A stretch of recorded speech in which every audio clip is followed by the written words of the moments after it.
सब लोग अपना अपना बुक निकाल लिए ना? Yes sir. तो ओपन और मैथ बुक एंड नोटबुक।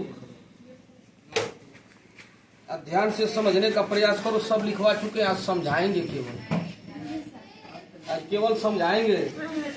सब लिखवा दिए हैं और समझा दे रहे हैं। इसके बाद फिर दोबारा नहीं समझाएंगे और दोबारा पूछेंगे नहीं आएगा तब पिटा जाओगे। इसलिए अच्छे से समझ लेना, बिल्कुल ध्यान से। सबसे पहले हम पॉइंट को समझते हैं। पॉइंट, POINT, जिसको हिंदी में बिंदु कहते हैं। बिंदु क्या कहते हैं बाबू? बिंदु। बिंदु को हम समझेंगे और उसके बाद से फिर आगे बढ़ेंगे, ठीक ना? क्या समझोगे? बिंदु। पॉइंट, देखो बिंदु का न तो मोटाई होता है, न चौड़ाई होता है, न लंबाई होता है, न ऊंचाई होता है, न गहराई होता है। इसका मोटाई, ऊंचाई, लंबाई, चौड़ाई कुछ नहीं होता। उसको कहते हैं बिंदु। बिंदु वह अंतिम इकाई है जहां से रेखा का निर्माण या रेखाखंड का निर्माण शुरू होता है। जब हम किसी पेंसिल को बिल्कुल नुकीला बना लेते हैं, जब किसी पेंसिल को बिल्कुल नुकीला बनाकर किसी कागज के तल पर उसे रखते हैं तो एक आकृति दिखती है। उसी को हम बिंदु कहते हैं। उसी को क्या कहते हैं? बिंदु। बिंदु।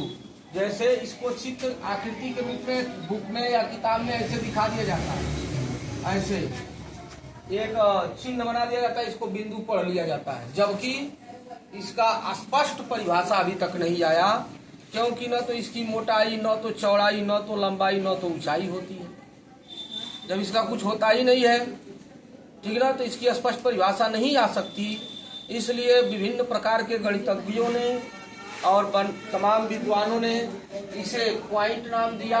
कागज के तल पर पेंसिल से बनने वाली नुकीला आकृति हम बिंदु के नाम से जानते हैं। अब बिंदु के बाद अगला पढ़ोगे लाइन सेगमेंट, जिसे हम रेखा कहते हैं। लाइन सेगमेंट, इसको रेखाखंड के नाम से जाना जाता है। रेखाखंड, खंड शब्द से समझ आ रहा है, खंड माने हिस्सा, और रेखा शब्द उसमें जुड़ गया है, रेखाखंड। तो रेखाखंड का मतलब रेखा का कोई एक हिस्सा या एक भाग जिसके अंत बिंदु होते हो, उसी को रेखाखंड कहते हैं। जैसे यह एक, इसके दोनों तरफ अंत बिंदु है, A और B, लास्ट पॉइंट B है और यहाँ भी लास्ट पॉइंट A है। तो जब किसी रेखा का माप निश्चित हो, 4 semi, 3 semi, 2 semi, 1 semi, 8 semi, 9 semi, तो उस प्रकार के रेखा को हम रेखाखंड पढ़ते हैं।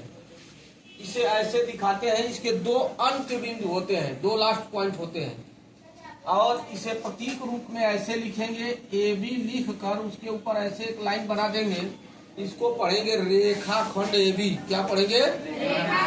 रेखाखंड AB। समझ आ गया ना? रेखाखंड AB। इसी प्रकार से एक रेखाखंड में और भी खंड कर सकते हैं, बीच में से काट देंगे तो और रेखाखंड हो जाएगा। तो इसको हम क्या पढ़ते हैं? रेखाखंड AB।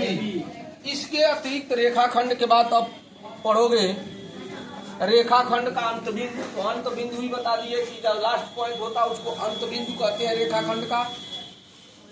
अब रेखाखंडों की सर्वांग समता जानेंगे। जब रेखाखंड लंबाई में बराबर हो तो दोनों सर्वांगसम होते हैं, ठीक ना? रेखाखंड की लंबाई होती है और अंत बिंदु होते हैं, लेकिन उसकी न तो मोटाई होती है न तो चौड़ाई होती है। रेखाखंड की लंबाई होती है, चौड़ाई मोटाई नहीं होती है।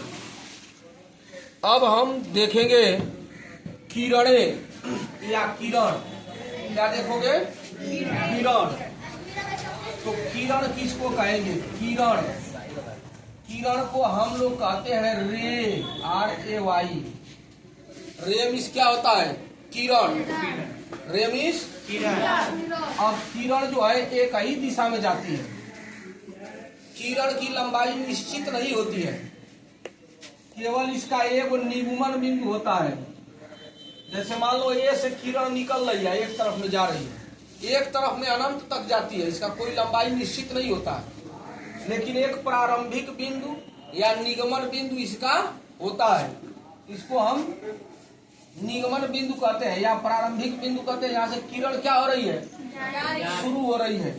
इसकी लंबाई निश्चित नहीं होती है, एक दिशा में अनंत तक जाती है, ऐसे ऐसे ऐसे ऐसे ऐसे ऐसे जाती रहेगी, खत्म नहीं हो सकती है। लेकिन जहाँ से शुरू होती है वह एक, यानी किरण में एक लास्ट पॉइंट होता है, अंतिम बिंदु होता है, जिसे प्रारंभिक बिंदु या निगमन बिंदु कहा जाता है।